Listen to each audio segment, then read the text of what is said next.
Yeah, we're recording. All right.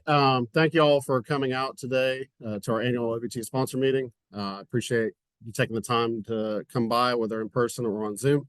If you are in person, there should be a sign-up sheet going around. Just make sure you get your name and company or where you're from on there, so I can turn this in and get it approved for for payment. Thank you for coming out. We're going to go through some aspects of the OVT program from this last year. Specifically, this thing will work. I'm going to start with going over the OVT data generation, delivery, and our response from growers to that data. Kind of want to emphasize those points here this year versus what we've done in the past to show you kind of our breadth and reach that we've gotten from our data that we've been generating. We're going to swap it off a little bit. We're actually going to go with crop updates, but in the middle, because I know we usually do those at the end, and by the time we get to there, we're already kind of tired. So we're gonna go through crop updates after we talk about the data generation, and then we're gonna go over the OVT program specific updates, talk about some logistics of the program and where we are and where we've been over the last year. Make sure they get signed up too. Perfect. So first and foremost, I want to thank the sponsors for your support of our program over this last year. In 2023, we had 372 total entries across the crops that we test. 139 in soybean, 102 in wheat, and 79 in corn are kind of our bigger ones.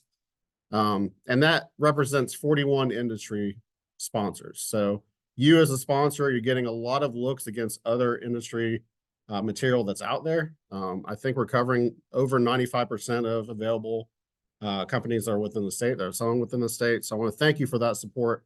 That really helps generate a robust data set for our growers so we can show where varieties fit for their operations. With those entries, I wanted to kind of give you an idea of what plot load looked like for us this last year. So we're looking at total about a little bit under 16,000 plots executed in 2023.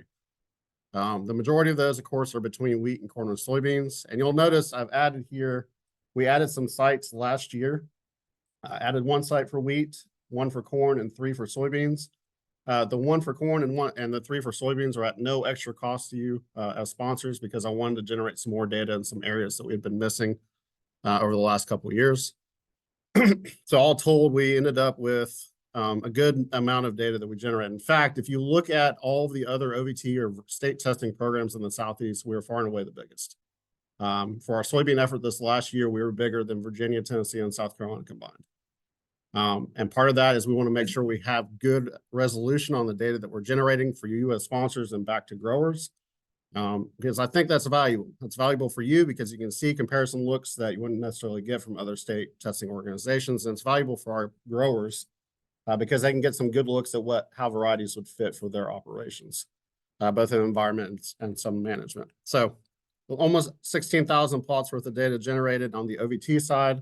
What's not included in this is just under 5,000 plots of third-party testing or contract testing.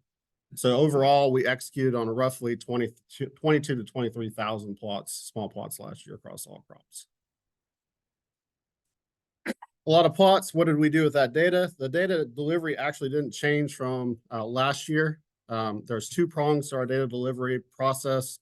The first being on the OVT website, so ncovt.com. There you're going to find location summary tables, so summaries of data across locations that are statewide. You're also going to find data tables that we generate from the variety selection tool, which we'll talk about here in a minute.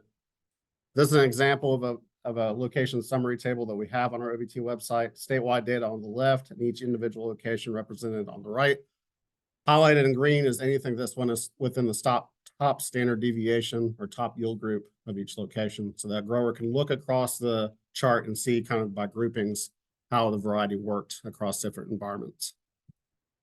So that's our location summary table. This is an example of a report out of the variety selection tool. This is actually an agronomic report out of the variety selection tool. We generated a lot of good agronomic data in our wheat testing this year, from powdery mildew ratings to leaf rust ratings to lodging ratings to actual heading GDUs to heading date.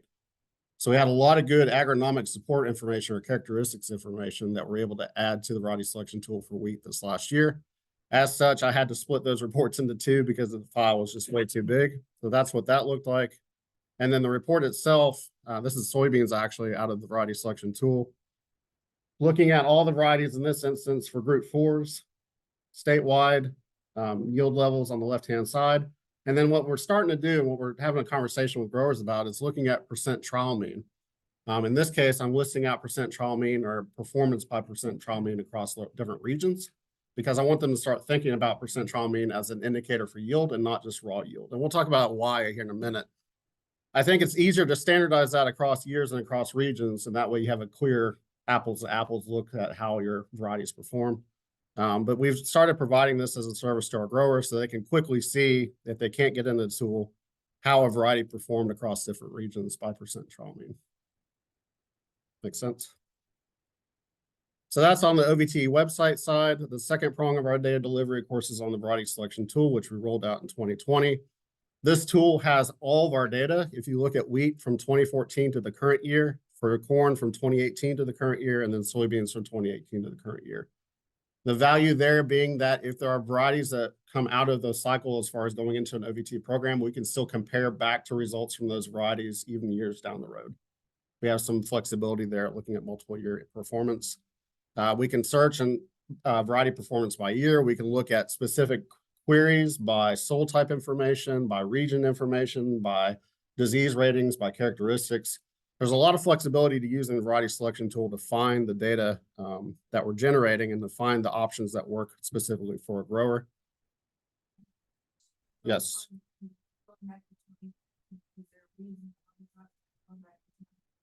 We didn't. So the nice thing is Angela had been processing a database ahead of when we actually started adopting this tool. So we had historical data going back to 2014 for that crop. We just didn't have it in that same format for corn and soybeans.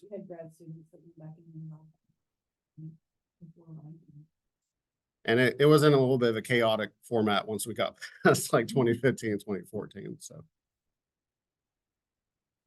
for those that haven't seen it, this is an example of what the variety selection tool looks like. You can filter by different characteristics here on the left. You could look at comprehensive data.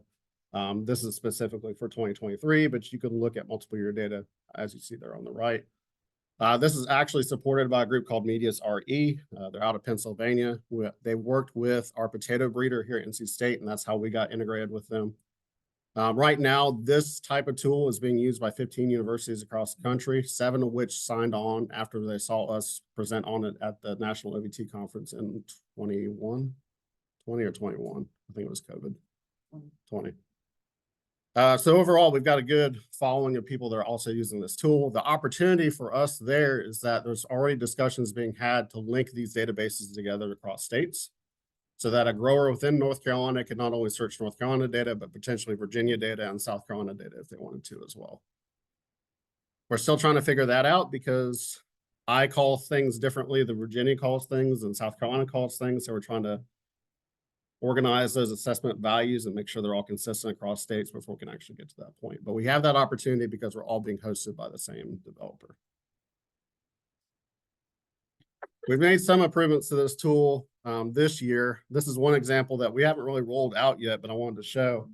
It's now a targeted search feature. So if you click on Find Varieties, agents in the room, if you click on Find Variety now, you have the option for it to lead you through options to find variety.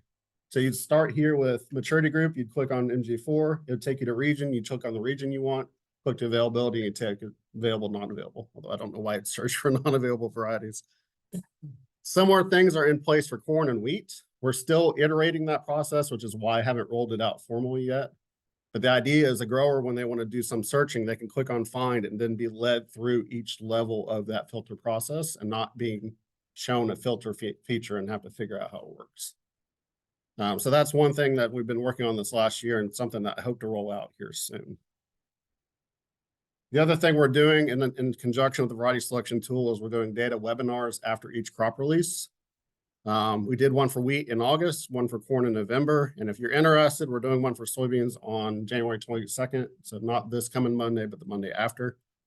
Idea there is it's not a variety selection tool training. It's let's talk about what the data looked like in the OVT test from this last year and how a grower should go about looking and sorting through that data for a variety that worked for them. Agents that was anybody on the wheat and corn ones? Rod was, Ryan was. What'd y'all think? Makes sense. So my effort here, my target here is to make it a more active data delivery process. If you look at OVT historically, what we've done is we've generated a lot of data and we throw it on a website and then we say, good luck, go find your variety. I want it to be more of a, okay, through our agents, let's help you find that variety that works for you. And this is my perspective on how the data looked from this last year because we've been the ones planting, spraying, and harvesting them. So we know how the data looks. And I'll have some examples of that when we start talking about the crop updates. The other thing is we're going to keep our data delivery consistent.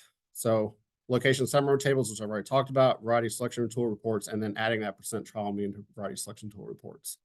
Keeping that consistent so a grower knows what to expect when they go to both of those prongs of data delivery. And we're not changing things every year because that leads to confusion. And I think where we can keep things consistent, it makes it easier for people to find the data that they're interested in. So what does that mean? Well, we're looking at here is the combination of visits to the variety selection tool and the OVT website. In the variety selection tool, I can specifically look at unique users by month. I don't get IP addresses. I just get told how many unique users visited the tool. It's more of a page views when I look at the OVT website, but we can kind of make some assumptions based off of number of pages a person would view per month. And I can get to a unique user level there. Gray line is 2021. The blue line is 21-22. The orange line is 22-23. I'm only reporting through June of 23 because we're in the middle of our process for 23-24. So I'll have that data to report next year. As you can see, the interest in the OVT data continues to grow year after year. In fact, we had record views last year, particularly for soybeans. We blew our view numbers out of the water for December and January when it came to looking at OVT data. So I'm very pleased with that. I tried initially to look at some of the data from this current year. Problem being, apparently Extension IT, Google Analytics has changed how they collect data now. So I can't get accurate numbers on page views on the OVT website just yet. So I'm working with Extension IT to kind of figure that out. But it looks like we're trending in the same directions that we've been trending in on the orange line. So we have not dropped below that orange line.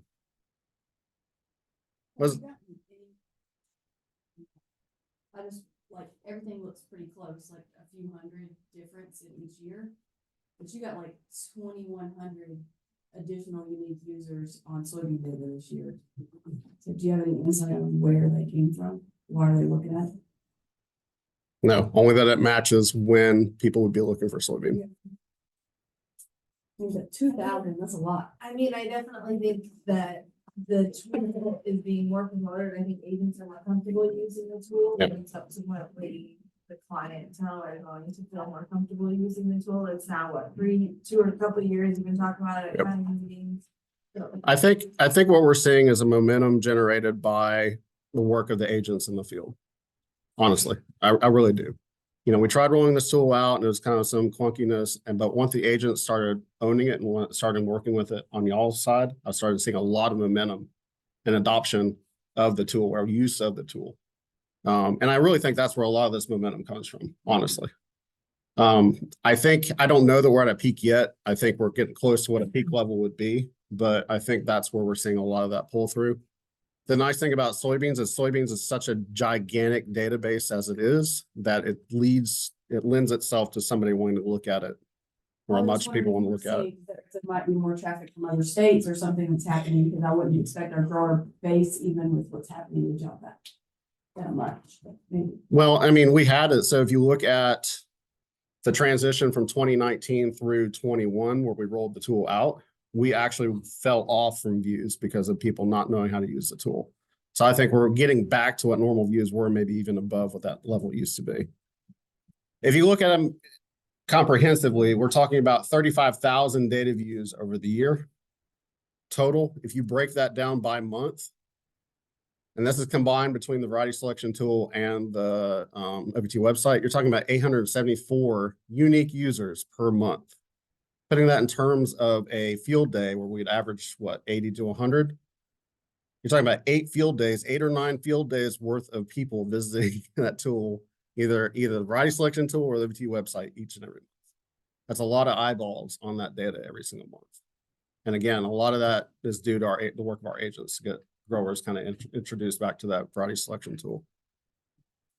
looking at the agents. So using this data, you meet with farmers and help them as they decide on variety selection. What's the value of this in terms of them making a decision on what to plant? Do you have any sense of that? I know that whenever a farmer comes to me and we start talking about variety selection, we usually sit down, we go to the tool and they walk away with a list of varieties that we pull directly from the tool and the information. So it might not lead to the exact variety that they select, but it puts them, it like narrows it down so that they know where to look. I don't know. I've had growers tell me that they would be fools not to look at the data at least once or twice in a year. So they're going to visit the website just to cover all their bases, I guess. I think they kind of use it as a checkpoint with the industry information, just to kind of see. Yeah, because I'm sure they're getting a lot of information thrown at them. I'm just kind of curious where this ranks in terms of what they value most to make that decision. I know some of our growers like forced to see the statewide, but then you get it down to regional and see if the same varieties are Okay. consistently maintained, so they have more confidence on the same soils and whatnot. And I think another nice thing that's not being necessarily reflected here is that the growers are not just getting it from the agents, the retailer is showing up with reports from the school. Yeah. So they're using the data just as much to help, focus in on what is Right. best for their growers. Yeah, I did, sorry, go ahead. I think the new added functionality of narrowing the search is kind of some of that user friendly. Yep. That I'd say it's been even improved. Your point earlier, that's been probably, in my opinion, the bigger driver, and it's been refined over time. You started with a tool, but you have made improvements that have made it more user friendly, and that's helped. Yep. It didn't strike me. I use the tool a bunch, so it's hard for me to be surprised by it. But I was talking to a grower in Robeson County and I was trying to get soybean space figured out for the year. And he's like, well, I want to try this organic soybean variety. Have you heard of this thing? I'm like, yeah, I pulled it up on my phone. I typed in the number. I was like, yeah, here's the data. Here's where it fits. It fits specifically in your environment because it has a high percent trial mean and coastal plain. We have not gotten to the full features, like the full usability of the tool yet. And even in the initial stages, we're at these numbers. I feel pretty good about it. I think the next stage is going to be rolling out that additional functionality and making people comfortable with how that works in a variety of formats. I know one concern of the variety selection tool is that if you got a screen this big, you're fine. If you got a screen this big, you struggle with trying to see all the data. So having conversations with the developer to see what we can do to fix that. But I think we're in a really good spot. And as a border county, I get a lot of South Carolina growers that like to benefit. I get a call every year from a grower in Dillon County that says, okay, your data's out. What is, let me know what we should be looking at. To be honest, I just put these numbers together yesterday and I was not really sure what to expect with the unique user number value. I was thinking maybe in the 300 to 400, but to be around almost 1,000, 900 to 1,000, it's substantial on the unique user side. So I'm feeling really, really good about that. I think you mentioned this briefly, but you said this is like there is work being done to kind of optimize this for mobile. I had someone ask me about that this morning. So the current status is that you can use it on your phone. But even though you can use it on your phone, the screen space limits you to be able to see everything at once. So if I'm using this tool on my phone, it's to look at a specific variety and how it performed because I can see that all in one little screen. If I'm wanting to look at all the variety data that I looked at from the last year, I have to go to a computer. I just don't have the screen space otherwise. So it's about figuring out if there's ways we can optimize that screen space to make it more user friendly on a small scale. But smoothness of operation is this Same either way. So my goal back in 2016, 2017 was to make the OVT into a situation where it was valuable to the sponsors and valuable to the growers. And I think we're on the right track there. US sponsors, you're getting a lot of eyeballs to your data. You're getting a lot of locations, a lot of comparisons that you in our testing, and you're getting a lot of eyeballs to that data. So hopefully there's value for you, and I think there's value for our growers given the amount of pull through that we're seeing on the variety selection tool. Any questions on where we're at for data delivery, data generation, and how we're seeing that? Okay. If not, we'll move on to crop updates. Corn, Dad's not here, of course, but corn gets to go first. This is an example of what I showed during the webinar. So this is actually one of the slides from the corn webinar that I showed, because I want to demonstrate to growers and anybody on that webinar why we need to start talking about percent trial mean and not raw yield. So if you look at that, yield levels across the board are actually fairly consistent. But if you're a grower in the coastal plain making a selection based off of raw yield, what are you getting skewed towards? You're getting skewed towards the Tidewater, you're getting skewed towards the Piedmont. You'll see this more obviously once we get into wheat, but giving them an idea of how our yield levels looked across locations, I think makes them more aware of why percent trial mean is important to standardize that yield level across years and across locations. Overall for corn, had a very successful year, good yield levels across regions, even in areas like Bertie and Rowan, where we had some hot, dry weather there in the season, still really good yield levels at those spots. So I'm very happy that kind of tracks with what Dad saw overall statewide. We did lose some tests at some locations. So Person late, we lost because it flooded. Rowan medium, we lost because it was a very hot, dry weather after we planted and we had some spotty emergence.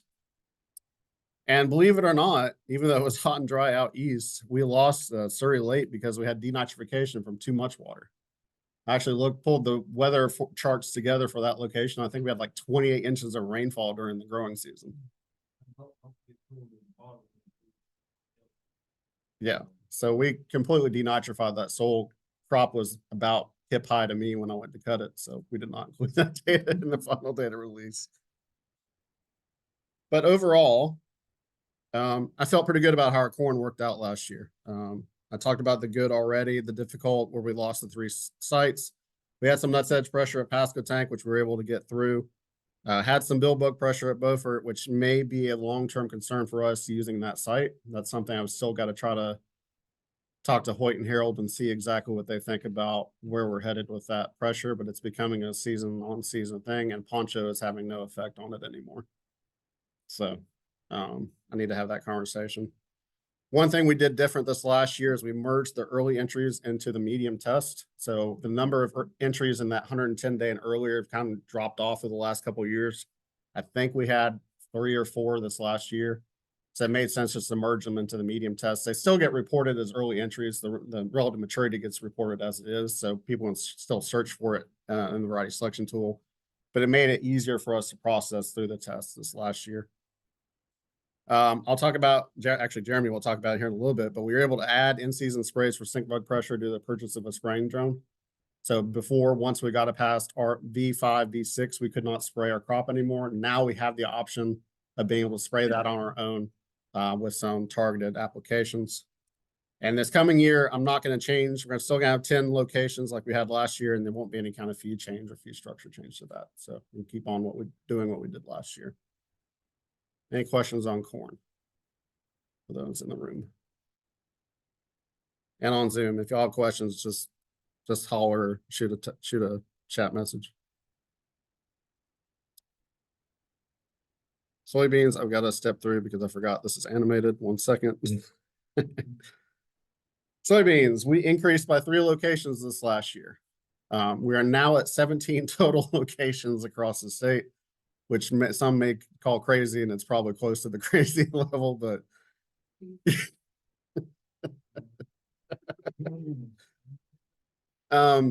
the other thing we did is we split. So we've, in the past, before last year, our double crop was actually a simulated late planting. Rarely were we actually behind a wheat crop or a full season crop that we're double cropping behind. We made that change this last year, splitting that. So where you see the green and blue X's kind of next to each other, that's where we split, and where we had double crop beans actually behind wheat.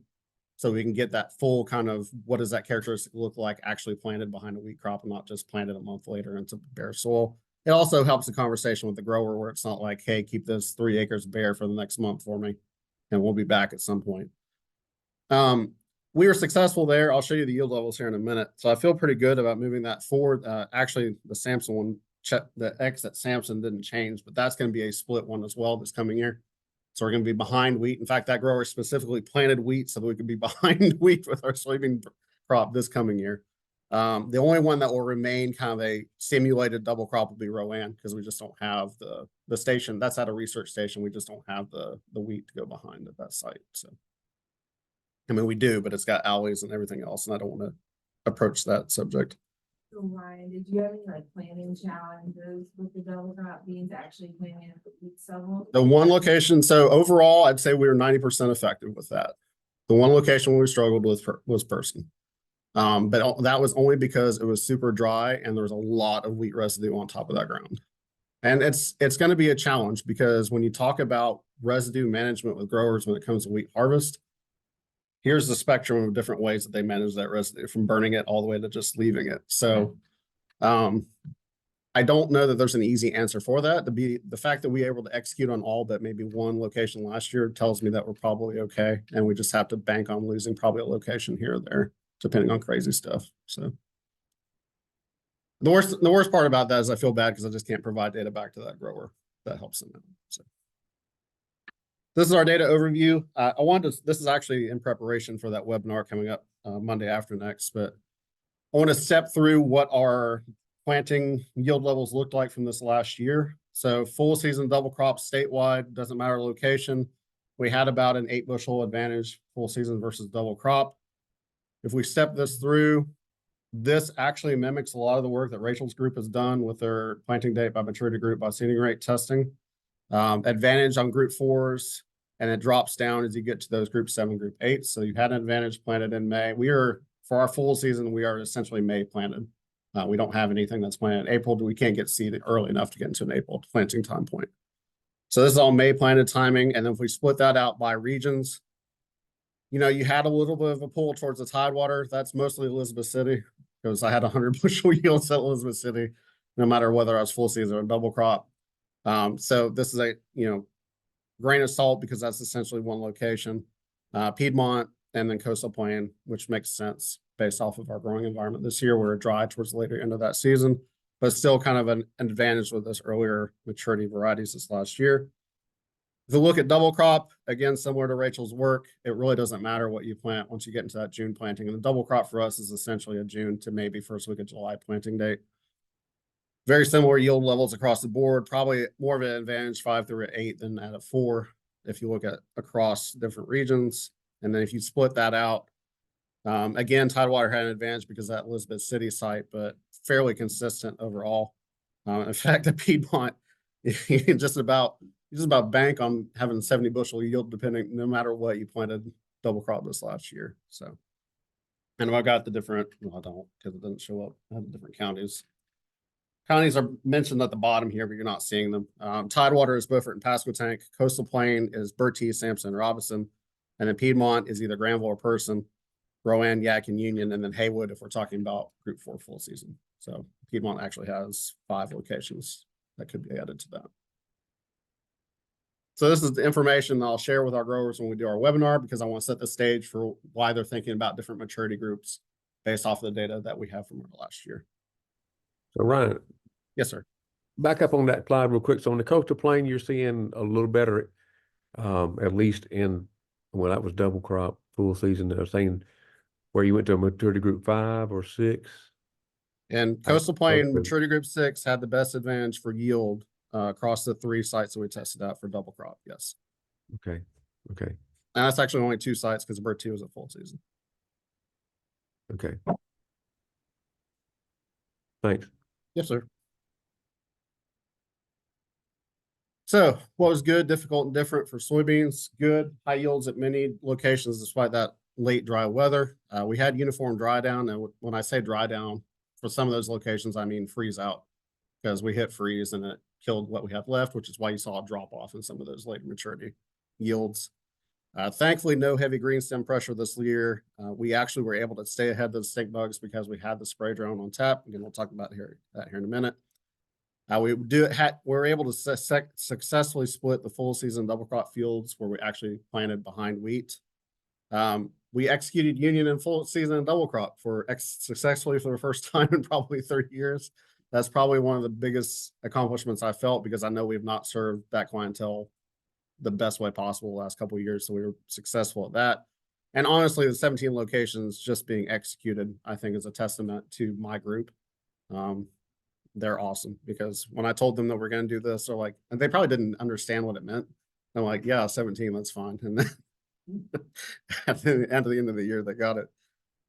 Difficult, we lost some tests, Beaufort full season. I'm not really sure why we lost some tests at Beaufort full season, Rod. I can't put my finger on whether it was weather related or pest related. I don't think we sprayed for stink bugs, so we don't think it's stink bugs, but it looks like there was some kind of, I don't know. Literally one row would be 100 bushels. The very next row would be 30 bushels. And it was, you could tell the crop structure was completely different. I could look at the plot and guess that it was gonna be half of the. I wouldn't think so on that high organic soil. I mean, if anything, it's just. It could be.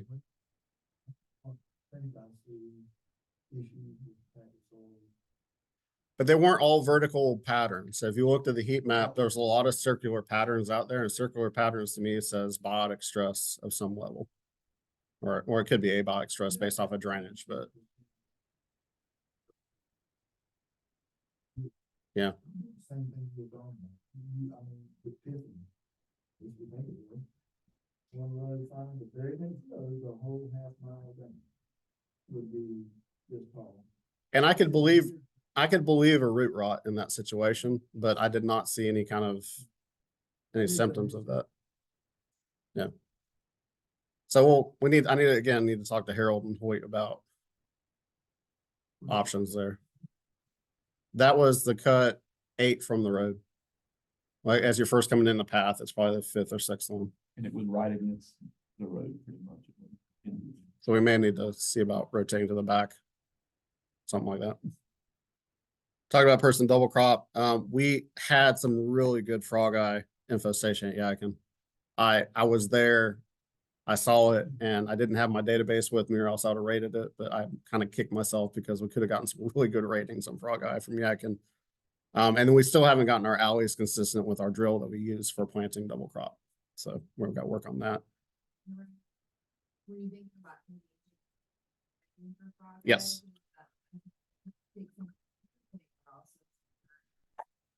So we have 2 new pathologists, Leanne Lux for soybeans, and she's got other crops, and then Daisy Amuda for corn, and she has also other crops, but both of those have engaged on doing ratings within the OVT where they have opportunities. So that'll be some new data hopefully coming out. They'll get integrated into the tool. Different for soybeans, we're going to do a double crop split at Sampson, which I've already talked about. That'll leave Rowan as the only simulated location. I didn't talk about this at the beginning, but this past year we split our group 4 and group 5 tests in what I called early and late. So an early 4 would be a 4.0 to a 4.5, and then a 4.6 to a 4.9 would be a late. The reason for that is a lot like early hybrids in corn, we only had a couple of entries of group 3s. And so I wanted to integrate them into our group 4s without penalizing them for being later than the 4.9, if that makes sense. So we're able to cut them along the same time that we're cutting an early 4, which gives us about at most a week delay between those harvest events. And honestly, for those that went out and rated it, I didn't see anything. They weren't that drastically different maturity wise between that first part and that last part of the maturity group. They're still, again, reported as group 3s in the database. They're still able to be searched for. They just were combined with the early 4 test. And much like corn, no changes or for locations or feeds for 2024. So we'll be looking at the same. Any questions on soybeans? Okay. Let's quickly look at sorghum. We're at 4 locations, both full season double crop, 1 in Bertie and 1 in Washington at the James Center. Good stands at this location both locations last year. We had good consistent scouting efforts. One difficult is we had the pivot fall in one of the tests at Bertie.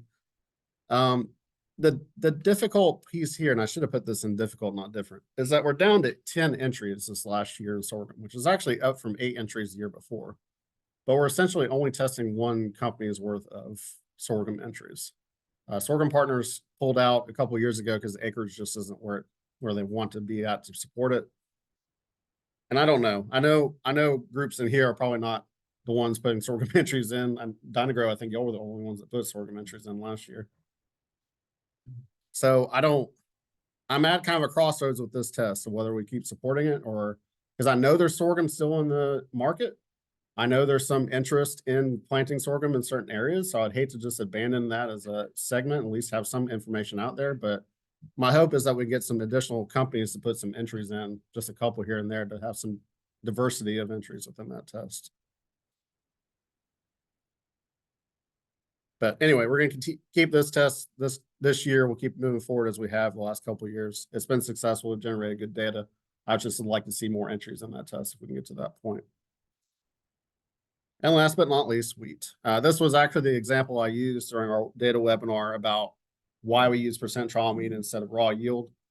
If you're a grower in the Tidewater and you're using raw yield this last year, I'm looking at OVT data, all your data is being skewed towards the Piedmont. So you're making selections based off of raw yield levels, essentially, that are skewed towards the Piedmont, which is why percent trial mean is so important when we're looking at that database. The thing I'm really pleased about this last year in wheat is the amount of characteristic data that we collected, from disease ratings through GDUs to lodging ratings. And I've demonstrated where those ratings came from there in the bottom by each regional location.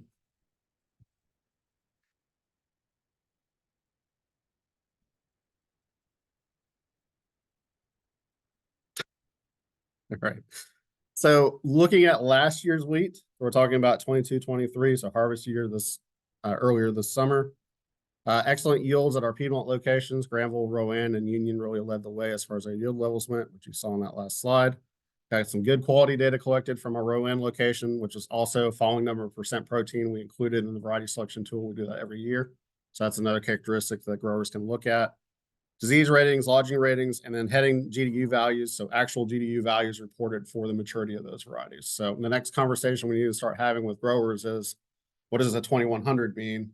And start syncing them to a number and not necessarily early, medium, late as we start moving forward. But now we have those numbers available to us to look at. Difficult, we had freeze entry at Perquimans. If you looked at a trend line of yields, anything in that early maturity range was lower than anything on the later side. We had freeze damage really across the board. It caused more lodging at Union and Rowan than it did yield loss, but even with that lodging, it was difficult to pick those plots up. And then we lost the Washington site due to some saturated soils, and then we got some late season root rot. So we made some changes this last year because of that. I'll talk about that here in a minute. Talking about this year's wheat testing, so planted this past fall and still in the ground right now. Some good, all locations were planted by November 16th. This is actually 5 days earlier than we were the year before. I've listed the locations and the planting dates up here. They're fairly consistent with what we planted the year before. So very good to excellent stands across all of our sites. Raters, would you disagree with that? Good, looking good. And then we're doing, as you saw, regular scouting visits twice a month. So we have people going out, flying those with drones, taking pictures, and making sure we're capturing any kind of issues that come up before they get out of hand. Difficult. Sorry, Jeremy, we have some misaligned alleys at Rowan. Oh, no. And That happens at 8 o'clock at night, Ryan. And I do mean misaligned alleys. So we'll have to do some length measurements there when we cut those alleys out. That's not a big deal. And then those front ones. no, it's every single one. How do you feel about 27 ranges worth of length recording? That's okay. Anyway, for those that don't know, and you can kind of see it in the picture here, this is Person County. We plant all of our plots 25 feet. It's 30-foot center on center, so the actually planted length is 25 feet. But then because we're able to use GPS, we can set down on the side path or on the trip point and plant perpendicular to all the rows that we planted, and that fills in that 5-foot alley in between our plots. It's been a game changer when it comes to weed control for us in small grains. When it comes to keeping the field consistent, we lose any of those edge effects that we've seen in the past. I would love to do it with soybeans if we can kind of figure out that same system with a different planter.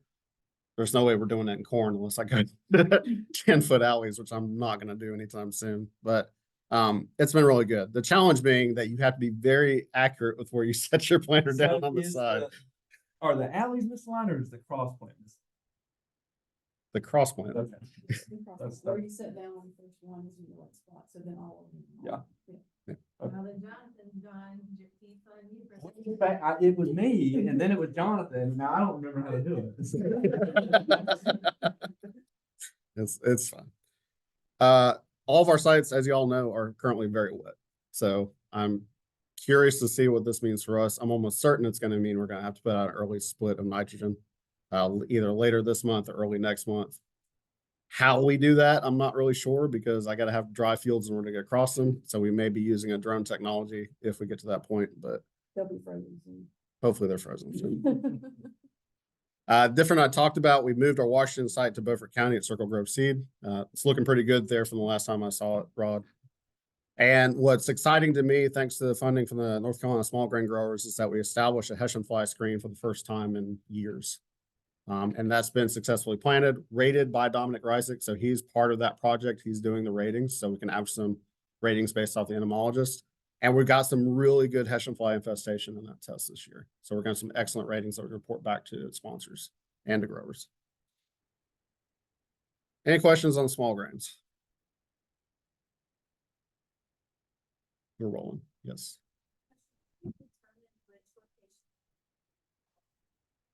So typically we look at the areas where we'd have the highest marketing potential for milling grade wheat. So Union's always going to be Union, Rowan, that Piedmont area is always going to be one of those. And then we tend to look for one out east. Not necessarily that there is a marketing opportunity in Perquimans, is there? I don't think so. It's basically where do the highest number of acres or bushels get sold for milling quality is the target geography. When you see Rowan over Union, it's because there was a quality issue based on environment or something that happened at Union, and we pull it to Rowan so that we get good information. Yeah, because Union was flat on the ground. Yeah. And so we were almost certain that we were going to get So- low falling numbers. And they're getting loads rejected every day, even right now from that season. Yeah. All right, so that's it for the crop updates. Any questions overall from where we're looking at for executing trials this coming year? Last but not least, we'll go into kind of the logistics of the group itself. We've had a little bit of a personnel changeover in our group this year. Jonathan and Liam have both left us. Now, Jonathan didn't take a job at Ohio State University instead of us. His wife took a job at Ohio State University. But it's hard to compete when you're the head women's lacrosse coach at Ohio State. I can't compete with that no matter what I do.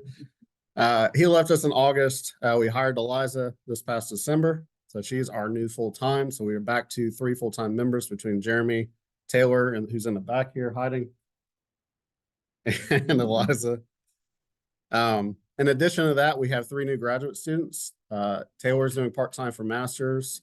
Khadijah is PhD, new PhD student, and Marco, who's in the front here, is also a new PhD student.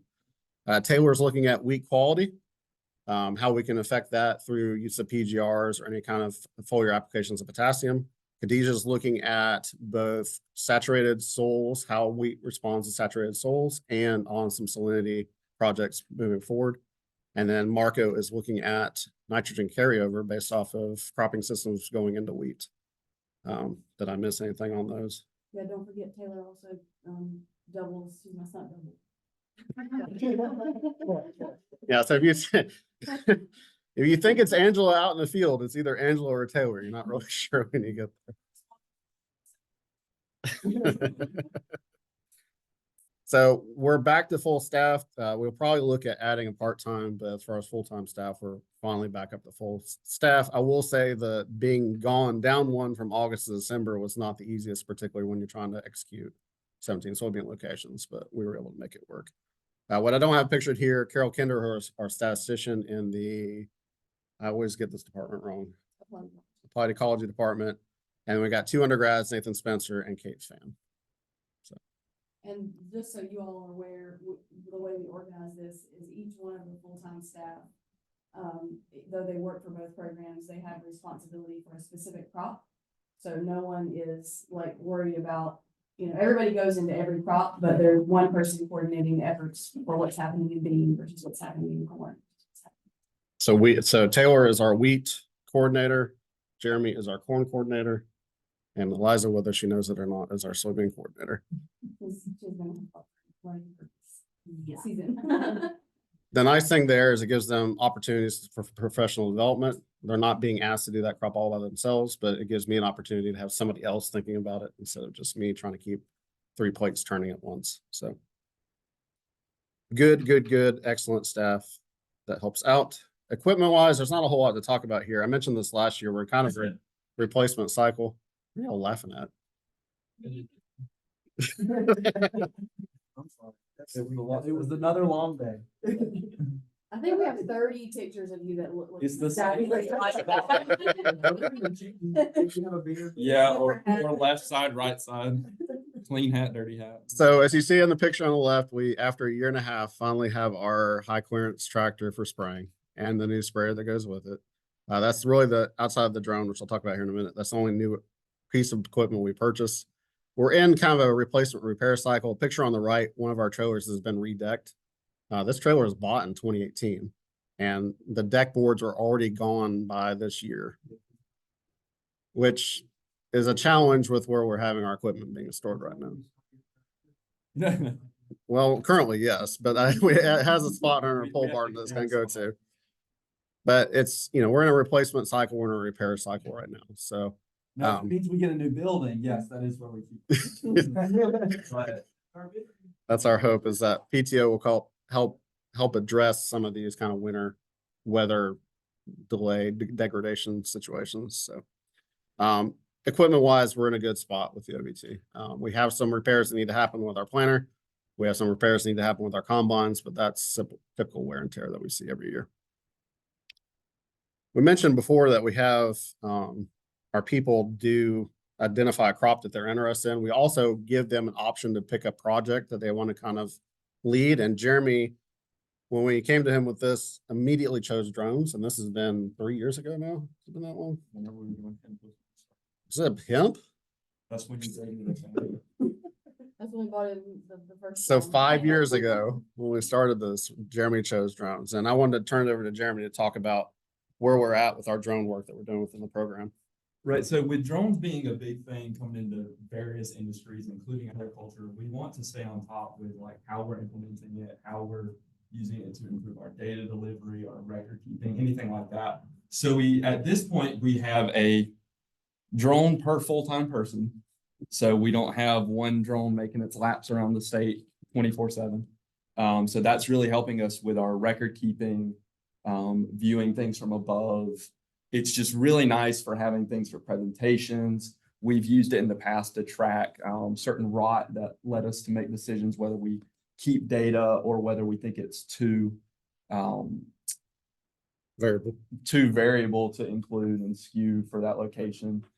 We've used it to monitor wet spots. Is this a problem because of field conditions, or is it actually a problem with that variety? So that's kind of our main goal as far as scouting with drones. As far as specific data that's being collected, last year we mentioned that we were using it to automate corn emergence, to add that data to the OVT. And this year would be our third complete data set, meaning we could add it.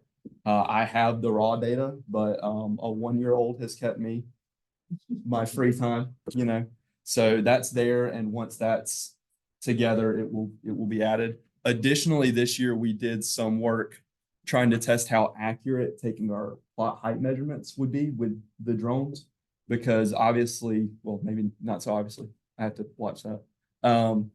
You're only as accurate as the GPS within the drone. So I did some experimenting with different numbers of controls and things like that to try and give us an accurate measurement to make the data collection easier, but also to make the data itself more accurate. So you go from having 1 or 2 plot points to having like your average of the entire plot. You have the ability to remove, like if there's a rut running through a plot, you can still remove that. That doesn't necessarily skew your data. So if we get to that point, we did have a complete data set from that. And there was a presentation at ASA that Ryan did for me because I wasn't able to go. And we got some good results from that. We're going to continue that this year. That This past year, that was done in Union County, which had a lot of variability because of the hills. I'm gonna repeat it in more of the eastern locations to see, you know, can we get it really, really good in those flatlands? But we're working on that, and in theory, if we can figure out how to do that on our side, we can roll out the protocol for that to agents or anyone else that's interested. Because although our drone that I use for this may be a little bigger, the technology is about the same. So it's still feasible. It's not out of reach. You know, we're not just wasting resources. Like I mentioned, we're going to continue our images. We are doing a little bit of looking around as far as the current platform we're using, because I don't believe we're getting a really good return on investment. So there are a couple options. They might not be as feature packed as Drone Deploy, but they'll be doable. Maybe a little bit of a reset to let everyone catch up, get on board, and then maybe we can acquire, you know, the support we need to get back to Drone Deploy, or even find something better integrated with the newer drones, like maybe even DJI's, their platform that they use. So you'll hear more about that in the next couple months. Another thing we've done is we have bought a DJI T40 spray drone. At the moment, that's pretty much the best one on the commercial market, readily available. A lot of commercial users are using that. Our main goal for purchasing this was late season fungicide and insecticide applications in soybeans and corn, where if we were to go over it with our tractor, we would damage the plots we ran over and skew our data, or simply couldn't do it, such as in corn. And this year we didn't have any corn applications, but we had several insecticide applications in soybeans, and they were very successful. We were impressed that what we saw was pretty close to the claims made by the company as far as an even spray pattern and things like that. But the efficacy of there were bugs there before and now they're dead, you know, was pretty good. And because we have smaller acreage, the tank on the drone is 10 gallons, and your bifenthrins and things like that, you can still run them at that 5 gallon per acre and get a really good coverage. Supposedly with fungicides, you can go down to 2.5 or 3, but we don't really have a need to do that because we're not covering hundreds of acres. So we can, for our research purposes, we can use it for that. Now, this is not something that we're going to start doing plot work with. There's a lot of things that go into, I've had questions of, are you going to like spot spray plots? For one, we're not spot spraying anything the variety testing, because that's very skewing of your data. But it's not a research tool of making different applications on different plots, because you have to do things like lead up. You can't guarantee a consistent spray right out the gate. There's a lot we have to worry about with that.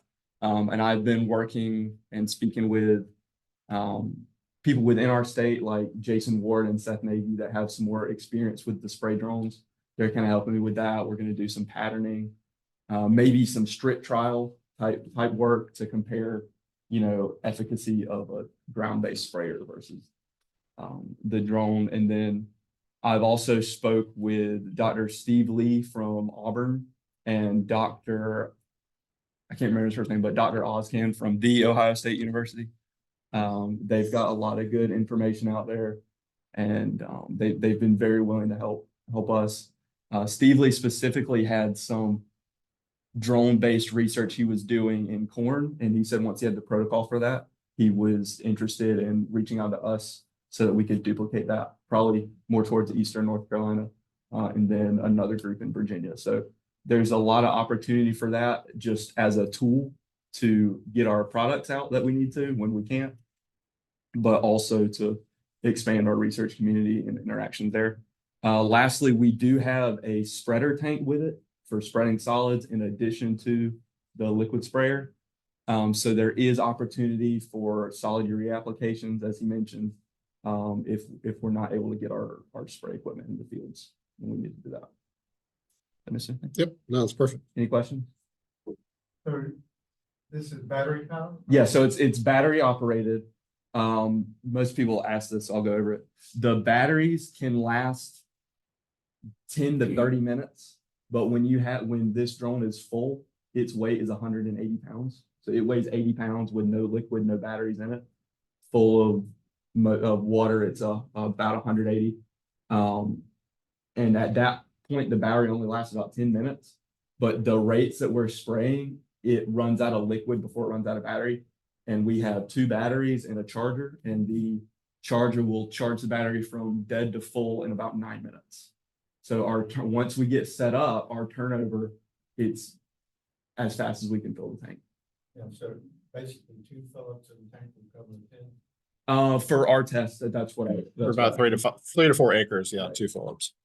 at that 5 gallons. Now, if we were doing larger applications, like I said, some commercial guys are doing 2.5. I heard some people say they were doing 2 gallons per acre of fungicides.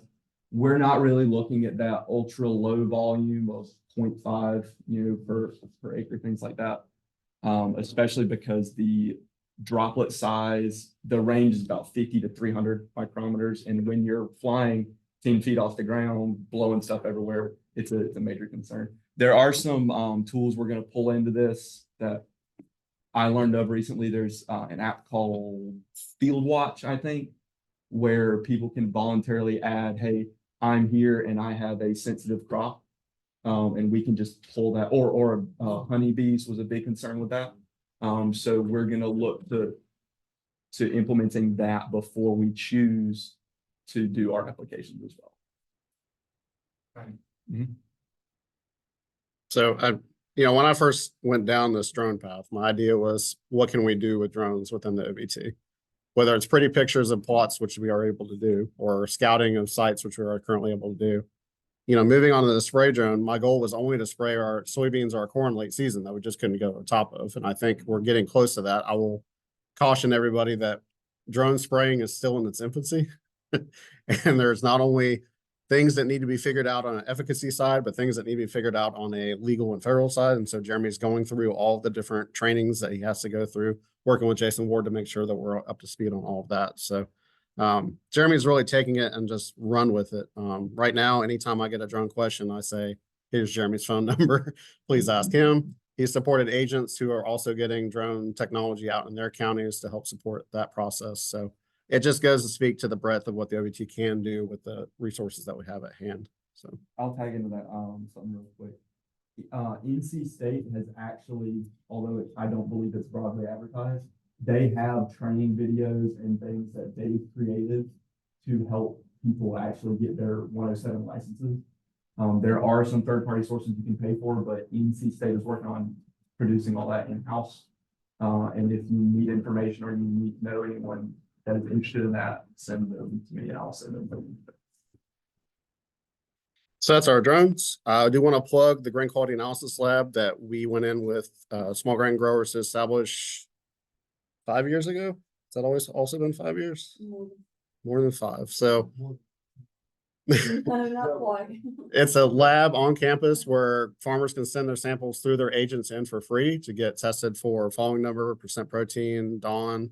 It's a service now that we can have for folks that want to look at grain quality. I don't know. I couldn't find the numbers from this last year, but do we know how many samples we looked at in 23? Numbers for like Research samples. Yeah. So we're looking at over 1,000 research samples. That's where the falling number, percent protein information that comes from our small grain tests come from. We collect a sample out of every plot, pull it through this lab, and then generate that information. So that's a resource that people may or may not know exists on campus, but it's something that we have available for folks that want to send in. Well, we've done corn, we've done soybeans. Tried to do some in cotton, but they couldn't get the calibrations to work out. So this NIR is supposed to have calibrations for all of the crops, but, Right.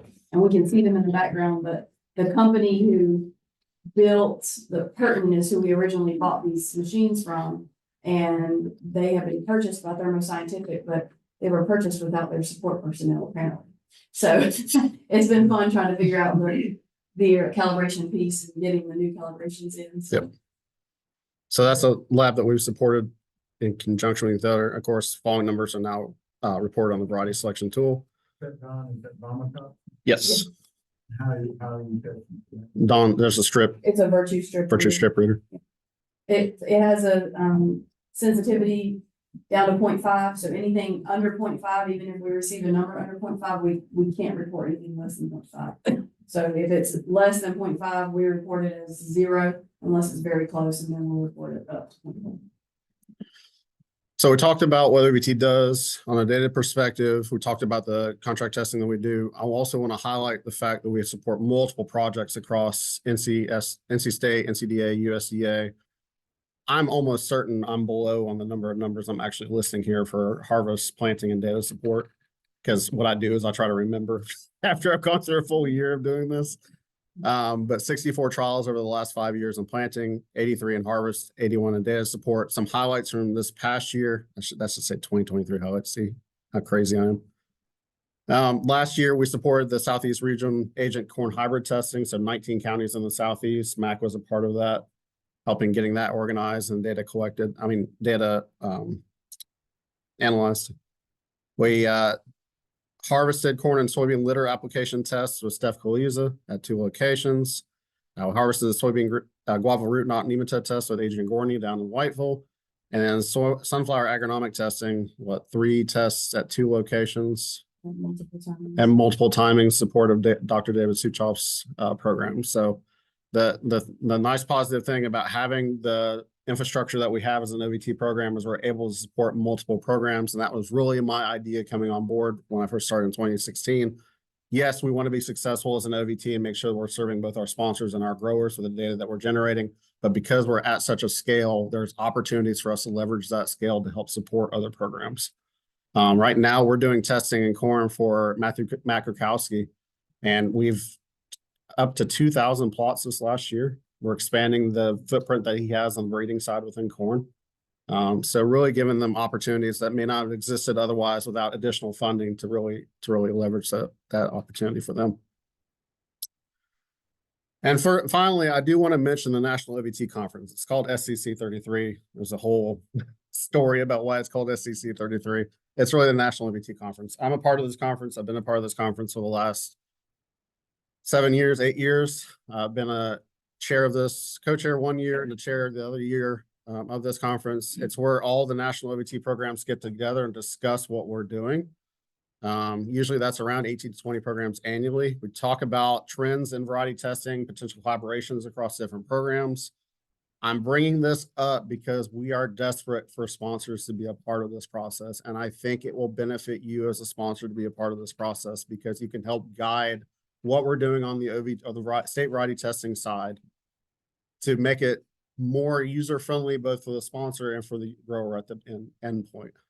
Right now, we used to have a lot of participation on the sponsor side. That's kind of gone away, mostly because of older folks retiring out, the newer folks not understanding what the variety testing programs can do across different states. I know it's way too late for this year, but I just wanted to put the bug in your ear thinking about it for next year. We usually meet in early February. If you're interested, let me know. I'm happy to get you connected with that program and really give you the opportunity to come down to our meeting and meet with all the different state variety testing programs and see what we're doing and help, guide some of our conversations that we're having. For us, our upcoming efforts, we're trying to standardize testing across different OVT groups. I mentioned this before because if we're going to combine databases, we have to be talking the same language. Even on an alpha value, we need to be talking the same language. We're not talking the same language yet. Regional variety database development still going on with soybeans, different from what I talked about on the media side. And again, I'm looking for more industry involvement in this. So if you have some interest and you want to be a part of that, you have my name, number, shoot me an email, shoot me a text. I'm happy to get you involved. And that's it. That's all I've got. And I will never not show that picture of my father in the bottom right. He was happy to help me plant that day. It really is the same face as Jeremy makes. So thank you all again for coming. Thank you all for taking time out of your day. I really do appreciate it. I really do appreciate everything that you do to support us and to support the growers within our state. As always, if there's anything that we can do to improve what we're doing to make it more user-friendly, let me know. I'm always happy to make changes that need to be made in order to make us more successful and more effective. So my contact information is there if you need it. My Twitter is there if you want to see whenever data comes out. That's all I've got. Oh, we didn't put Instagram on here. We have an Instagram now. for those of you that are interested.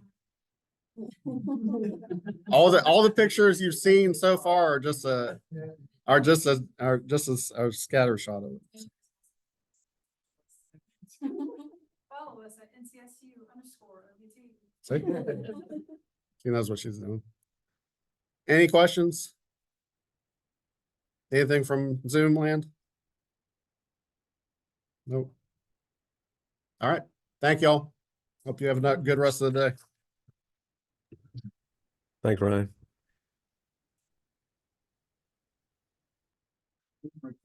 Yes.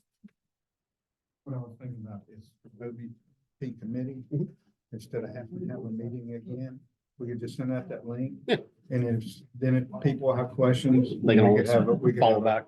Follow back. Yeah. That makes sense. Yeah. Thank you.